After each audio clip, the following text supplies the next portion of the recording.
Il est 19h30 dans tout le Bénin. Merci de prendre le rendez-vous de cette session de l'information. Mesdames et messieurs, bonsoir et bienvenue dans ce journal. Au sommaire, Alassane Seydou a éclairé l'opinion publique sur le dossier relatif au parti politique qui vient de naître, le libéral. Lors d'une déclaration à la presse ce jeudi, le ministre de l'Intérieur et de la Sécurité publique est revenu en détail sur l'évolution du dossier administratif de constitution du parti politique. Maître Adrien Hungbeji a de nouveau rencontré l'ancien président béninois Yahi Boni à son domicile à Cotonou. Cette visite s'inscrit dans une série d'échanges politiques à l'approche des élections générales de 2026. Vous suivrez dans ce journal les impressions de quelques citoyens béninois.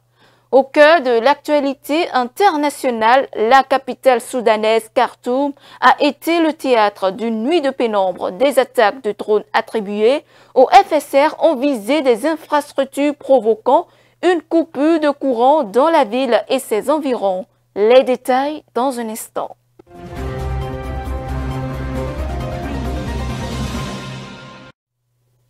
À nouveau bonsoir. Le ministre de l'Intérieur et de la Sécurité publique, Alassane Seydou, a fait une déclaration ce jeudi sur le dossier relatif à la constitution des pièces pour l'obtention du récépissé provisoire du tout nouveau parti, le libéral. À cette occasion, l'autorité ministérielle a annoncé la suspension de 2 fonctionnaires de son ministère soupçonnés d'actes de corruption dans le traitement du dossier de création du dit parti. Suivant. Les membres fondateurs, mandataires du parti politique Le Libéral, en abrégé LLB, ont transmis par la lettre sans numéro en date du 2 août 2024 au ministère de l'Intérieur et de la Sécurité publique le dossier de déclaration administrative de constitution de leur parti politique. Ce dossier a été enregistré au secrétariat administratif du ministère sous le numéro 5544 en date du 2 août 2024. Conformément aux dispositions de la loi numéro 2018-23 du 17 septembre 2018 portant charte des partis politiques en République du Bénin telle que modifiée et complétée par la loi numéro 2019-41 du 15 novembre 2019, ce dossier a été étudié. Au terme de l'étude du dit dossier, il a été notifié à nouveau le 19 février 2025 aux responsables du parti politique Le Libéral un récapitulatif des insuffisances relevées sur une page et annexé à la lettre numéro 215 en date du même jour.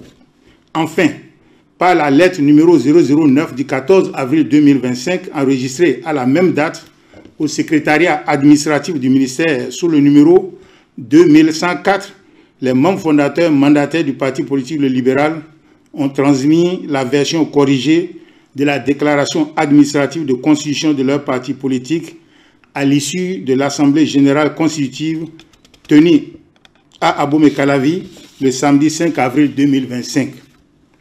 Ce dernier dossier, ne souffrant d'aucune insuffisance, il a été délivré le 28 avril 2025 aux responsables du dit parti politique, le récépissé provisoire en date du 25 avril 2025.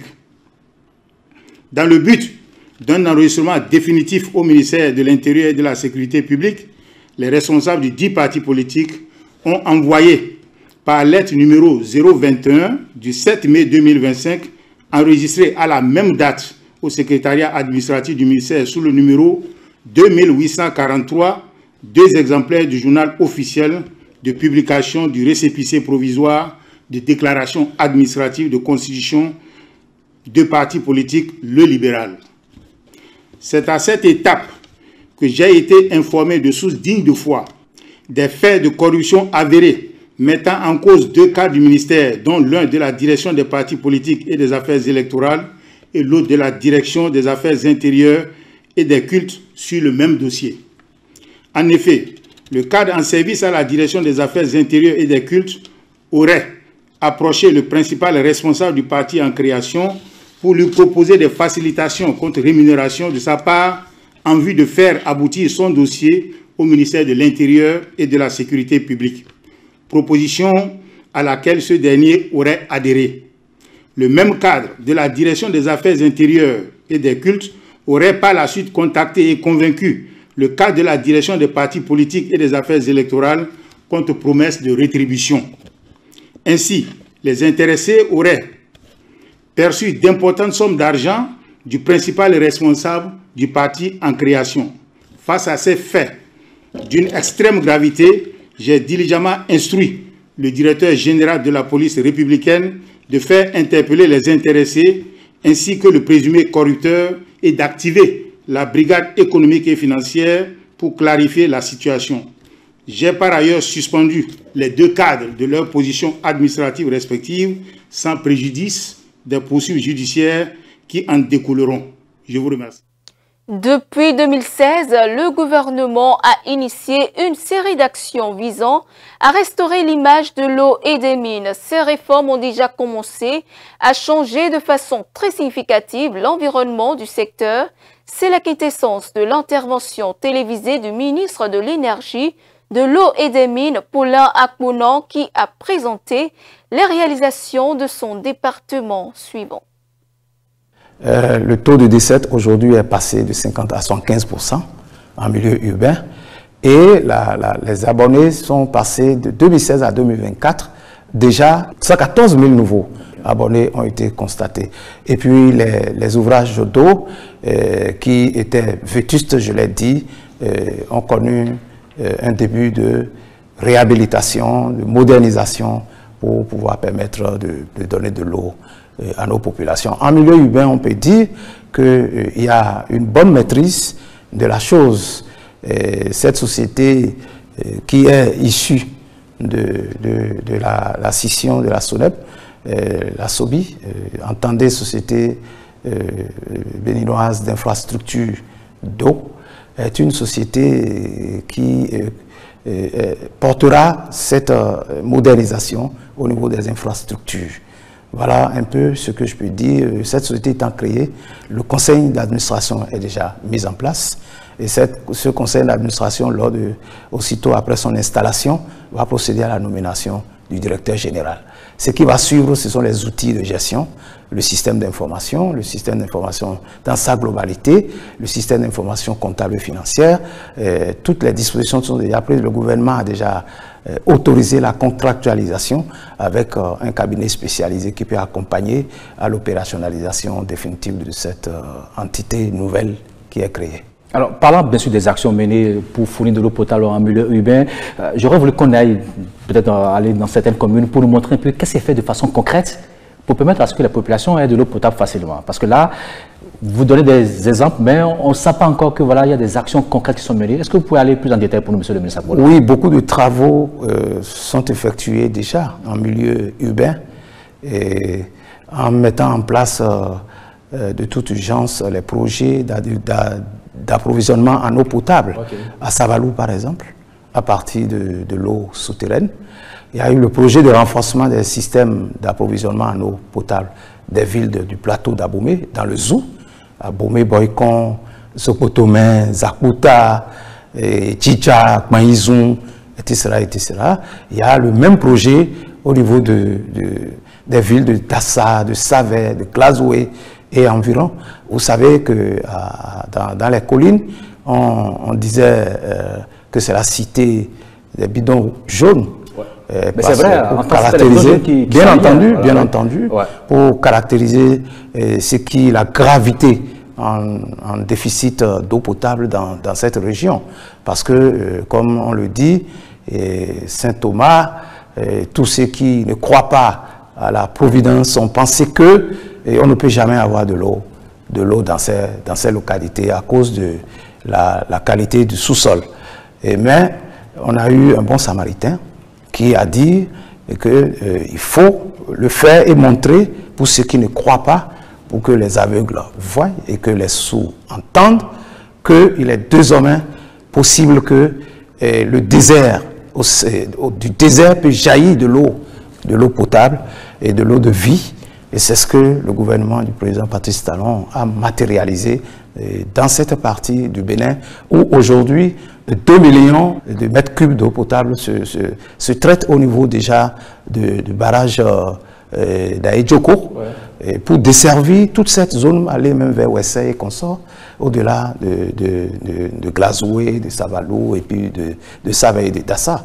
Mais aussi, très bientôt, d'ailleurs le gouvernement a déjà autorisé la signature d'avenant pour que le barrage de l'IFO aussi soit réhabilité par l'entreprise chinoise CGC, parce qu'il y a eu un incident sur ce barrage-là qui a fait qu'il y a la digue qui a cédé suite à des pluies diluviennes. Et donc il faut reprendre et réhabiliter ce barrage. Tenez-vous bien qu'il y a une capacité de 12 millions de mètres cubes d'eau. Ajouté aux 2 millions de Aïdjoko, ça fait 14 millions de mètres cubes d'eau pour les collines. Et dans le reste de l'actualité, nouvelle rencontre entre Bouniaï et Adrien Ngouedji, l'ancien président béninois, a reçu le samedi dernier les chefs du Parlement béninois.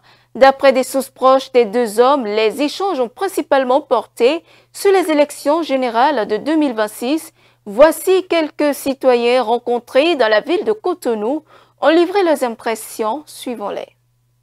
Les deux personnalités, l'ancien président Yaye Boni, Thomas, avec l'ancien président de l'Assemblée nationale, Adrien Ngouedji, se rencontrent fréquemment.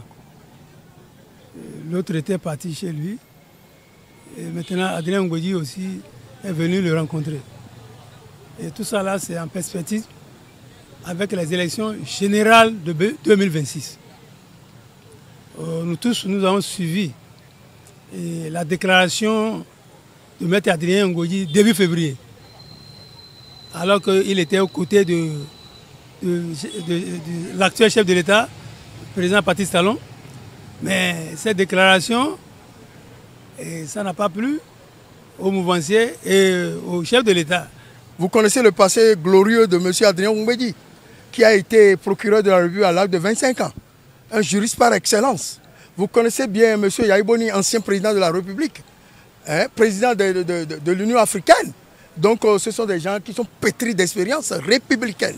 Je suis très content de cette rencontre parce qu'ils sont en train d'œuvrer pour la paix. Et vous savez bien sûr que la paix est au-dessus de toute autre chose. La paix est au-dessus du développement d'un pays. Que cela soit très clair. Il s'est vu en erreur. C'est parce qu'il sait qu'il a fait des erreurs politiques. Et au temps de Yaye, tous étaient contre Yaye.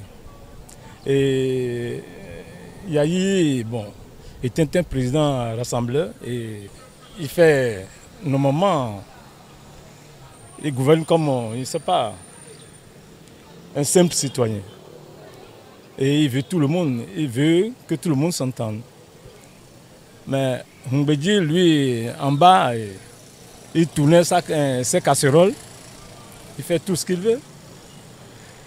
N'est-il pas président de l'Assemblée au moment où Talon arrive au pouvoir? Il était président de l'Assemblée. On a entendu ce qu'il a dit. On a entendu comment on a vu et on a entendu ce qu'il a fait comme erreur. Maintenant, qu'est-ce qu'il veut aller dire avec Yaye? Qu'est-ce qu'il cherche au juste?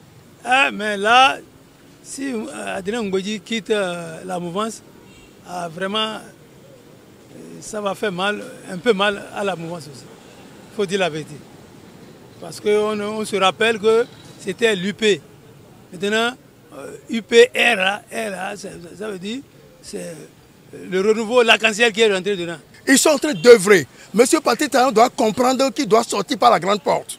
Ayant fini pratiquement ces 2 mandats, il faut qu'il accepte partir démocratiquement. Parce qu'il a eu le pouvoir démocratiquement. Nous le disons, nous le répétons. Tous ceux qui sont en exil doivent rentrer. Ceux qui sont incarcérés politiquement doivent être libérés. C'est très important. Donc c'est ça l'œuvre de la République. C'est ça la paix de la République. J'ai appris que le médiateur de la République est en train de faire des tournées. Il faudrait qu'il soit sincère dans cette mission. Qu'il dise la vérité à Patrice Talon, à Talon Guino, à qui nous avons voté. Moi j'ai voté Patrice Talon. Il a fait ces 2 mandats. Il doit partir démocratiquement et paisiblement. Bon, je vois, chez moi, ça peut changer beaucoup de choses. Parce que nous sommes sur un terrain politique. Ça peut changer beaucoup de choses. Moi, je prie que cette rencontre soit une rencontre sérieuse. Pour que nous, les Béninois qui sont ici, ils sont nos papas, nos grands frères. nos grands politiciens. Donc moi, je souhaite que ce soit une rencontre qui soit très fructueuse pour l'an 2026. Pour qu'on chance que, parce que nous les Béninois, nous souffrons dans nos peaux. Adrien Oumbédi avec monsieur Yaïboni, et s'ils font une coalition pour politiquement, vous voyez qu'ils vont faire mal. Ils vont faire mal politiquement, quoi. Pas pour faire du mal au peuple béninois, non. Ça va être très sérieux, hein. Vous le savez. Encore que dans Porto-Novo ou dans l'Ouémé, le PRD est majoritaire. Et si aujourd'hui le PRD tourne dos à l'Union progressiste ou au BR, vous voyez que cette coalition UPR et BR deviennent coquilles vides. En interactualité, Khartoum a sombré dans l'obscurité après des frappes de drones ciblant ses infrastructures attribuées aux forces de soutien rapide. Ce virage technologique dans la guerre civile soudanaise marque une nouvelle escalade aux conséquences humanitaires désastreuses pour une capitale déjà meurtrie par 2 ans de conflit. Le reportage. Khartoum et ses environs encore sans électricité. La capitale du Soudan a été la cible de nouvelles attaques de drones dans la nuit de mercredi à jeudi, avec pour conséquence directe l'interruption de l'électricité selon des déclarations de la compagnie nationale. Les forces de soutien rapide ont été en grande partie chassées du centre du Soudan ces derniers mois, mais ces combattants du général Hemeti semblent avoir changé de tactique, selon des analystes. En lieu et place des assauts terrestres, ce sont désormais les frappes de drones contre les centrales électriques, les barrages et d'autres infrastructures en plein territoire contrôlé par l'armée régulière. La guerre entre les deux forces a dévasté le pays. Plus de 13 millions de personnes ont dû fuir leur foyer et le pays est en proie à la famine et aux maladies, selon les médias sur place. Les combats ont fait des milliers de morts, selon des sources militaires. Les frappes de drones des RSF sur Port-Soudan, la base arrière de l'armée régulière, et sur d'autres zones ont causé des pannes d'électricité dans la majeure partie du pays. Les combats au sol se poursuivent dans le sud d'Omdurman, qui fait partie de l'agglomération de Khartoum, selon des sources de l'armée. L'Éthiopie a franchi un cap majeur dans sa filière café. Selon l'autorité éthiopienne du café et du thé, le pays a généré 1,87 milliard de dollars grâce à ses exportations de café sur les 10 premiers mois de l'année fiscale 2024-2025, un niveau de recette jamais atteint auparavant sous une période équivalente. Suivant. L'ECTA, l'autorité éthiopienne du café et du thé, a annoncé ce mercredi que l'Éthiopie a franchi un cap historique en générant 1,87 milliard de dollars grâce aux exportations de café au cours des 10 derniers mois. Sur cette période, 354 302 tonnes de café ont été exportées à l'international, des chiffres qui dépassent largement les prévisions.